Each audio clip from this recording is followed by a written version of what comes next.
नमस्कार दोस्तों, आप सभी का स्वागत है एजुकेशन हब के यूट्यूब चैनल पर। और हम लोग देख रहे थे भूगोल में आज हम लोग अगली क्लास करेंगे जिसमें हम लोग पढ़ेंगे पृथ्वी के बारे में, पृथ्वी की गतियां, पृथ्वी की घूर्णन गति, पृथ्वी का परिक्रमण काल। हमारे यहाँ जो भारत में ऋतु परिवर्तन होती है, 4 ऋतुएं हैं मेनली, वो कैसे होती हैं, क्यों परिवर्तन होती है, सब कुछ जानेंगे। एक हम समझ डेवलप करेंगे कि हमारे यहाँ दिन रात और ऋतु परिवर्तन क्यों होता है। तो दोस्तों, क्लास शुरू करने से पहले देख लेते हैं आज का शुभ विचार। एक सपने के टूटकर चकनाचूर हो जाने के बाद दूसरा सपना देखने के हौसले को जिंदगी कहते हैं। यानी कि इस थॉट का सीधा मतलब है कि कभी हार नहीं माननी है। हमने कोई सपना देखा, पूरा नहीं हुआ, कोई बात नहीं, हम दोबारा कोई दूसरा नया काम करेंगे, लेकिन कभी हार नहीं मानेंगे, लगे रहेंगे किसी ना किसी काम में। ठीक है दोस्तों, स्टार्ट करते हैं आज की क्लास। उसमें हम लोग पढ़ेंगे पृथ्वी की गतियां, और यहां से railway, NTPC, railway group D, SSC, हर एग्जाम में, कॉम्पिटिटिव एग्जाम में यहां से क्वेश्चंस पूछे जाते हैं। तो बात करेंगे हम लोग पृथ्वी की गतियां।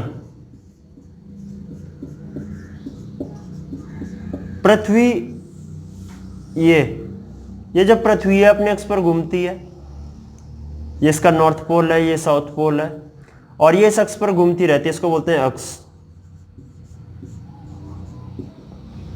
पृथ्वी अपने अक्ष पर घूमती है, कौन सी गति? घूर्णन गति। ये जो अपने अक्ष पर घूमती है उस गति को बोलते हैं घूर्णन गति। इसकी घूर्णन गति जो है, यानी कि अपने अक्ष पर ये जो घूम रही है, इसको एक चक्कर लगाने में कितना समय लगता है? इसको लगते हैं 24 घंटे। घूर्णन गति में 24 घंटे। और इसी की वजह से दिन रात होते हैं। दिन रात क्यों होते हैं देख लो। जैसे यहाँ पे ये सूरज है, सन, ये वैसे पृथ्वी से काफी बड़ा है। हम लोगों ने पिछली क्लासेस में डिस्कस किया था इसके बारे में, कितना बड़ा है, कितने लाख गुना बड़ा है। सन है, इसकी रेज इस हिस्से में पड़ रही हैं, इस हिस्से में रेज पड़ रही हैं, तो क्या होगा, इस आधे हिस्से में इसकी क्या पड़ेगी? रोशनी। इस हिस्से में जहां इसकी रोशनी पड़ रही है, ये क्या है? दिन, और जहां नहीं पड़ रही है वो है रात। अब पृथ्वी अपने अक्ष पर घूम रही है, तो ये फिर 12 घंटे बाद चेंज हो जाएगा। तो इधर क्या हो जाएगा, ये वाला पोर्शन इधर आ जाएगा, यहां दिन हो जाएगा, जहां दिन है ये इधर चला जाएगा, यहां पे रात हो जाएगी। तो इस वजह से घूर्णन गति कारण क्या होते हैं? दिन रात। तो इसी वजह से घूर्णन गति को दैनिक गति भी बोला जाता है। दैनिक गति वो इसी कारण से बोला जाता है क्योंकि पृथ्वी के घूर्णन गति के कारण हमारी पृथ्वी पर दिन रात होते हैं। तो जो इसकी दूसरी गति है उसको बोलते हैं परिक्रमण गति। परिक्रमण गति। और जो ऋतु परिवर्तन होते हैं वो मेनली उसी की वजह से होती हैं। तो देखते हैं उसको। सबसे पहली बात क्या बोलते हैं उसको? इसकी 2 गतियां होती हैं। फर्स्ट हमने डिस्कस किया अभी, घूर्णन गति, एंड सेकेंड वन इज परिक्रमण।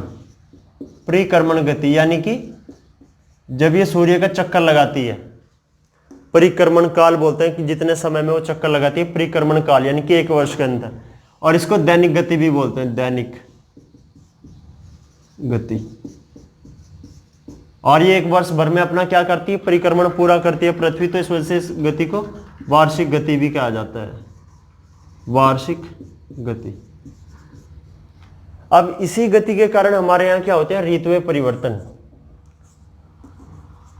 ऋतुएं परिवर्तन। हमारे भारतवर्ष में कितनी ऋतुएं हैं? इस चीज का जवाब आप लोग कमेंट बॉक्स में जरूर लिखें। जैसे मैं एग्जांपल देता हूं, ग्रीष्म ऋतु, शीत ऋतु, इसके अलावा 2 ऋतुएं और भी हैं, वो हम लोग आगे डिस्कस करेंगे। लेकिन हाँ, अगर आप लोग को पता है तो कमेंट बॉक्स में जरूर लिखें। और आपको ये वीडियो पसंद आ रही है तो लाइक करें और दोस्तों में शेयर जरूर करें। तो ऋतुएं परिवर्तन होती कैसे हैं? अब यहां पे मान लो ये सूरज है, सन है ये,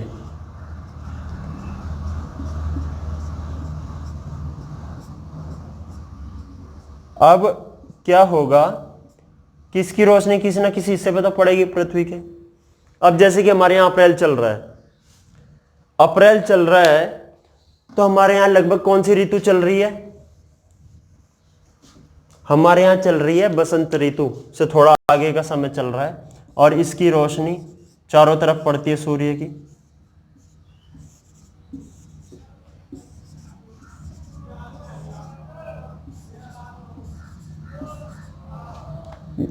और ये जो पृथ्वी है ये क्या है, इसका नॉर्थ पोल है और ये साउथ पोल है।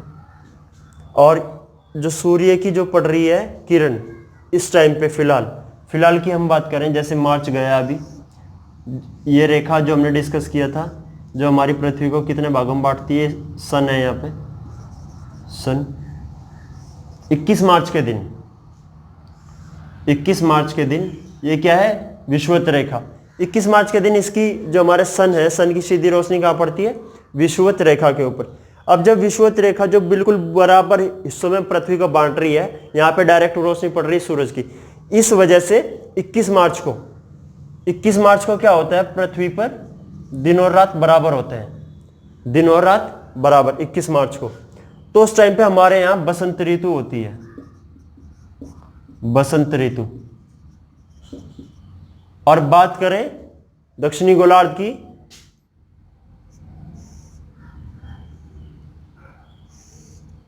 दक्षिणी गोलार्ध में होती है यहाँ पे शरद ऋतु, शरद ऋतु।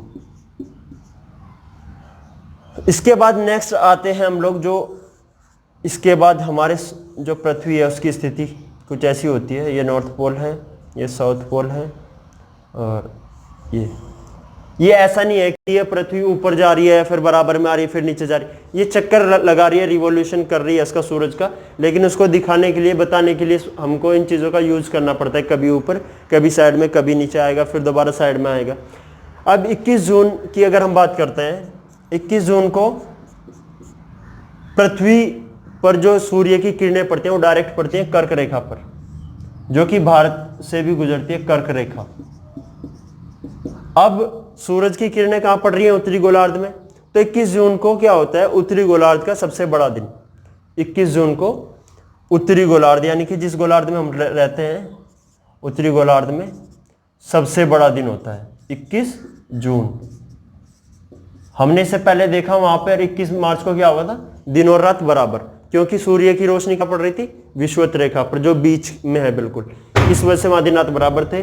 अब यहाँ क्या हुआ कि कर्क रेखा पर सूर्य की रोशनी पड़ी, इस वजह से उत्तरी गोलार्ध का ये सबसे बड़ा दिन होता है। और बात करें इसकी दक्षिणी गोलार्ध की, तो इसमें क्या होता है, इस दिन सबसे छोटा दिन होता है, रिवर्स होता है। अगर उत्तरी गोलार्ध का कोई सबसे छोटा दिन आएगा तो वहां पे क्या होगा, दक्षिणी गोलार्ध में सबसे बड़ा दिन होगा, वो आएगा लास्ट में हम लोग पढ़ेंगे।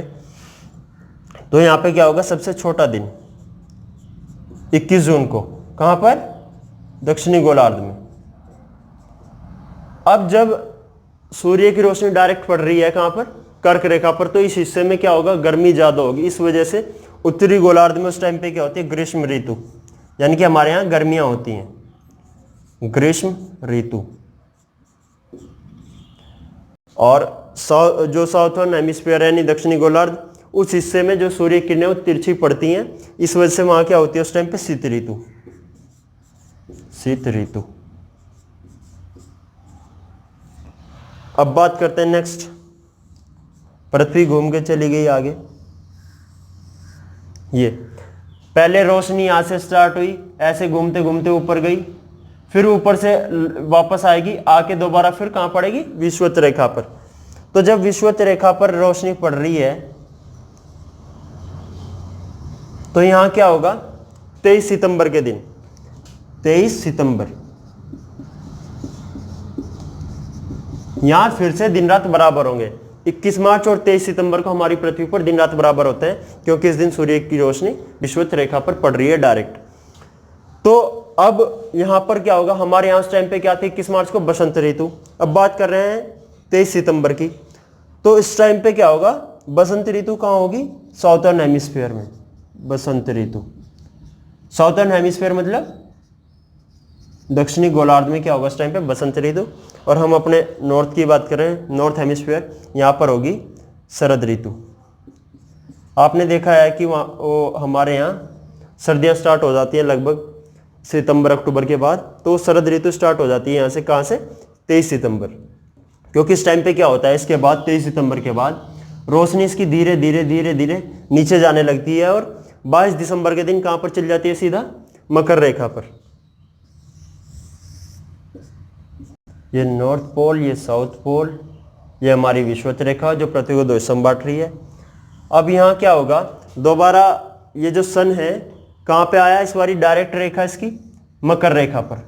मकर रेखा यानी कि ये कहाँ है? दक्षिणी गोलार्ध में।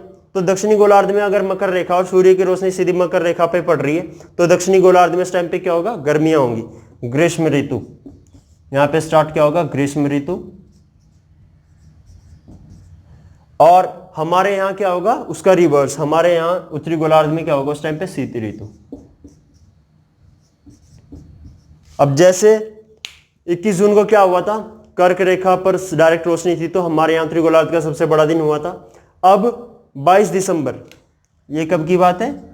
22 दिसंबर।